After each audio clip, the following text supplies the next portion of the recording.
Atëherë, siç e thash, sot Këshilli i Imunitetit mblidhet në një klim presioni të brendshëm, por edhe ndërkombëtar, ndërkaq, ndërsa SPA kërkon të avancojë me masa ndaj një prej figurave më të rëndësishme të qeverisë. Mendoni se po shohim tashmë një përplasje reale mes pushtetit dhe drejtësisë, apo është ndoshta një menaxhim i kontrolluar i krizës, dhe mendoni se vendimi 4-4 pra i gjykatës kushtetueses, i cili la në fuqi pezullimin duke i dhënë kështu edhe një goditje të papritur mazhorancës, a mund të jetë ky një sinjal se sistemi i drejtësisë tashmë nuk po funksionon më sipas pritshmërive të politikës? Po, nderuar, mund thuhet edhe ashtu. Në fakt, vendimi i gjykatës kushtetuese kur nuk u arrit një shumicë për të përcaktuar në mënyrë të qartë vullnetin e kësaj gjykate, pavarësisht faktit se nga ana procedurale u arrit vendimi, ai që tha që i hapi rrugë kërkesës së SPAK-ut që t'i drejtohet Këshillit Mandateve dhe Komisionit Mandate për shqyrtimin e kërkesës tyre, që tregon një farë mënyrë që institucionet e drejtësisë funksionojnë dhe janë larg atyre ndikimeve, po themi, politike dhe si e tillë kanë gjallë dhe është bërë pjesë edhe ashpërsimit të klimës politike dhe debatit publik, po dhe politik midis mazhorancës dhe opozitës, po ashtu dhe ka qenë edhe në fokusin e reagimit edhe faktorit ndërkombëtar. Kemi parasysh reagimit që ka pas në faktorin ndërkombëtar BE-ja po dhe SBA-ja, ku ka lidhë po themi problemin e drejtësisë, reformës së saj, pikërisht me agjendën e procesit të integruesës, si e tillë ka bërë apel që të ruhet pavarësia e këtij sistemi përkundër ndikimeve të mundshme nga ana e politikës dhe përballë këtij presioni, po themi, edhe faktorin ndërkombëtar, po edhe të brendshëm përmes protestave që ka shfaqë në opozita, po dhe debatit parlamentar, cilin e ka bërë si kazën kryesore, luftën kundër korrupsionit dhe pikërisht edhe adresimin e lidhur me rastin fjalë për akuzat e ngritura, për dyshimet lidhur me shkeljen e barazisë në tendra për 2 nga rastet, ku sot është edhe ky mbledhja e Këshillit Mandateve referuar kërkesës e organit të akuzës për atë të dhënien autorizimi për sa i përket Zoes Balluku, debati i cili vendimi i cili mund të jetë i ndryshëm. Janë disa skenarë se si mund të shkojë kjo vendimarrje e Këshillit Mandateve, po ajo mbi bazën e analizës fakteve shqyrton kërkesën dhe merr vendimet përkatëse për t'ia përcjellë për miratim për parlamentin. Thjesht vetëm jep rekomandime Këshillit Mandateve dhe aty varet vendimarrja dhe varet nga vullneti i mazhorancës, i cili ka numrat në kemi parasysh dhe vihet në balancë një presion i brendshëm përmes të cilit janë betejë politike që bën në opozita në parlament, po shoqëruar kjo edhe me protestat e cila e ka që nuk do kenë të sosur, në radikale në kuptimin e asaj, po flasim me gjuhën e përdorur si një kryengritje paqësore, po nga ana tjetër edhe mesazhet e presionit faktorit ndërkombëtar, i cili i ka kërkuar dhe i ka lidhur pikërisht këtë vendimarrje me agjendën e procesit integrues. Dhe varësisht nga fakti se si do të menaxhohet, mund të jetë diçka e mesme në kuptimin e saj që Partia Socialiste dhe qeverisja edhe kemi një tërheqje përballë refuzimit kategorik parë, si nuk mund të merret një mas vendimi nga një organ tjetër përkundër një pushteti kushtetues për pezullimin e ministrave, kryeministit apo e gjithë strukturat të cilët janë paraparësi të tilla në kuptimin e ligjit. Dhe për këtë edhe qeverisja ka ndërmarrë edhe në aspektin taktik një iniciativë për ndryshimin e kodit procedurës penale, pikërisht për kufizimin e kësaj të drejte ndaj organit të akuzës për të hequr, për të kufizuar, për të pezulluar dhe mandatet e të emëruarve, mandatet e kushtetuese. Është mandatet dhe imunitetet gjithë e dim që çfarë janë një mbrojtje juridike që i bëhet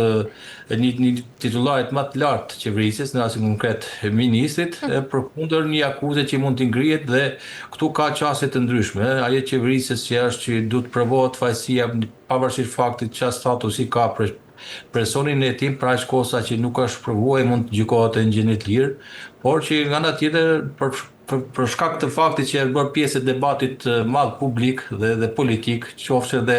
ka gjetë jehon edhe në faktorin ndërkombëtar, mediat ndërkombëtare, po si kundër reagimin për faqësitë e Bashkimit Evropian, po dhe SBA kanë bërë, mendoj që do të jetë një në këndvështrimin e Partisë Socialiste dhe qeverisës do të jetë diçka e mesme, që mund ta lejojë Këshilli i Mandatit që ta ashtu dhe siç po ndodh, siç po shohim gjërat. Ky po trajtohet, por vendimarrja do të jetë një vendimarrje që do lidhet me vullnetin e qeverisës, sepse ai do e shohë në shumë aspekte vendimin e saj lidhje me miratimin e rekomandimit të Këshillit të Mandatit për heqjen apo jo të mandatit të Zoes Ballukut, sepse lidhet te imazhi, është një çështje e konklavitur, një çështje politike, një çështje po themi që ka ndikime shumë madhe në kredencialet e qeverisës në raport me angazhimet e saj për reformën zgjedhore, po edhe për bashkëpunimin me faktorët ndërkombëtar, qoftë raportet me BE-n për procesin e integrimit, po ashtu edhe me SBA-n. Ndërkësh, zoti Lezi, Komisioni Evropian ka kërkuar qartësi që kërkesa e SPAK të trajtohet pra pavonesa në rastin e zonjës Balluku. Mendoni sa ndikim real ka i gjithë ky presion i Brukselit në vendimarrjen e mazhorancës? Nderuar, ndikimi u pa faktikisht, sepse edhe Partia Socialiste dhe qeverisja ndryshoi strategjinë apo taktikën e vet në lidhje me ata të cilët kërkuan kryeterës, ku shfaq refuzuese dhe nuk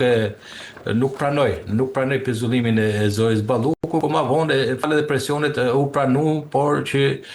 don një pranim de facto, jo në kuptimin e juar, dhe ndryshimi i qasjes së qeverisës ku e lejoi edhe shqyrtimin e kërkesës së SPAK-ut pranë komisionit të mandateve, sepse në fillim tha që tu dezarohet koncepti i procesit rregull ligjor në aspektin e trajtimit në gjykatën kushtetuese, e cila u shoqërua me një vendimarrje që pranoi kërkesën e SPAK-ut dhe